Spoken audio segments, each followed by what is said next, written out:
Hey guys, number one Marmaduke fan here today. I'm going to go do some drawing after I finish this review. So I thought I'd just give you like a little quick glimpse of what I've been reading this week. So my number one recommendation for this week is Casper's Spooksville. Boy, I think I got this back in like kind of like the Halloween Comic Fest. Or maybe it was Free Comic Book Day. But this is one of my favorite comics I got from Free Comic Book Day. And I'll actually show you why. So American mythology, I guess they're just buying up like old baby boomer properties and releasing them. And they have two comics with art by Eric Schnauer, and they got like a 1950s Casper the Friendly Ghost comic that isn't credited. So the Casper comic is kind of in that, old-timey, really simple cartoony style. But Eric Schnauer, he's just basically doing like the beautiful Disney thing. And actually, I recognized his name, and when I looked it up, he's also the creator of that fantastic Age of Bronze series, which is basically a really ambitious, really powerful, really well-drawn retelling of the Iliad.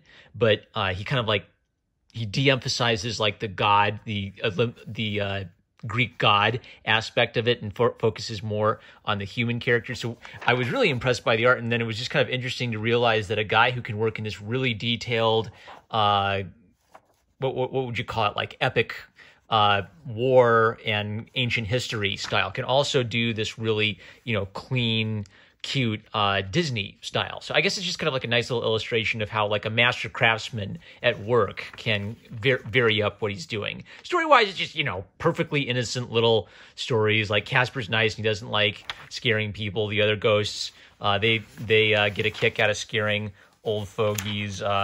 Wendy the Witch and I forget his name, but like a little baby devil named Spitfire or something. They'll get into little comedic hijinks, that kind of like really innocent G-rated stuff, but a really top tier artist at the helm for this one. So this one I'm keeping. For other books, let's see. For a Marvel book, I don't know why they retitle these, but anyway, this was so fun. This is of course another Stan Lee, Steve Ditko effort. It was originally Amazing Spider-Man number 14 and the introduction of Green Goblin. I was just yucking it up at how crazy and kooky Green Goblin's plan was. This is just a perfect standalone comic. It's got Stan Lee's great, comedic prose style. Like he has so much fun making fun of like Hollywood bigwigs. Yes, BJ, certainly BJ, absolutely BJ.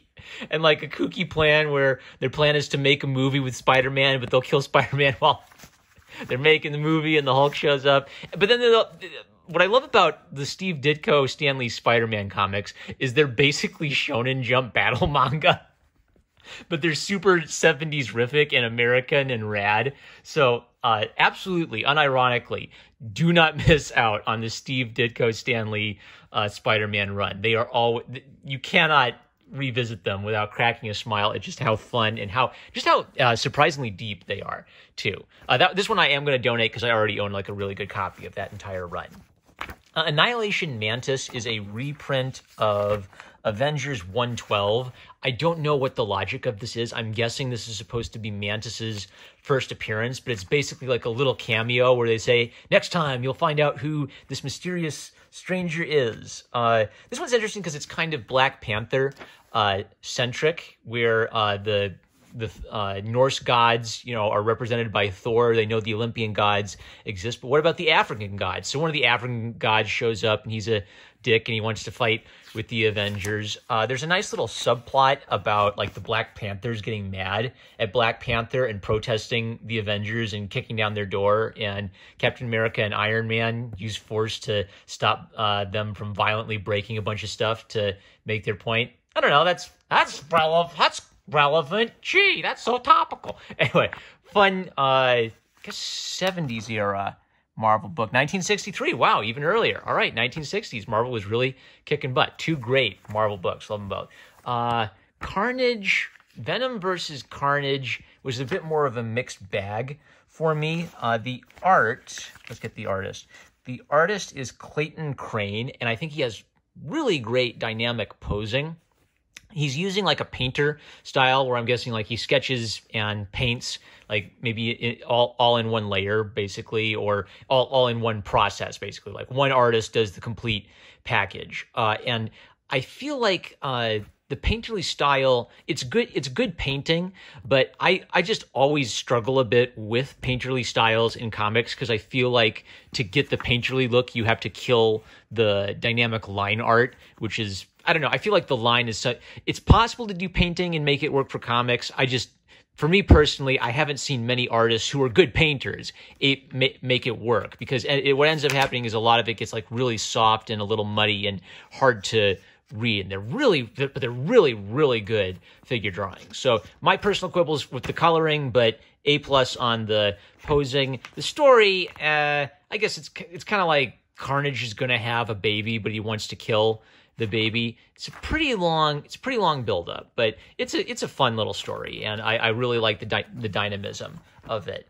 The Other Hulks, this is one of the goofiest True Believers books I've seen. It's literally just two completely different characters who both just happen to be named the Hulk. I want to get these because these are always hard to remember. So Journey into Mystery number 62 and Strange Tales number 75. They have nothing to do with one another. These kind of come from like Spider-Man premiered in Amazing Fantasy. These kind of come from an era when Marvel was trying to dip their toes into, horror and crime and Western comics. And sometimes there'd be like aliens, or I'm sure they were reading Lovecraft, because they're often like kind of eldritch, Lovecraftian abominations showing up in these.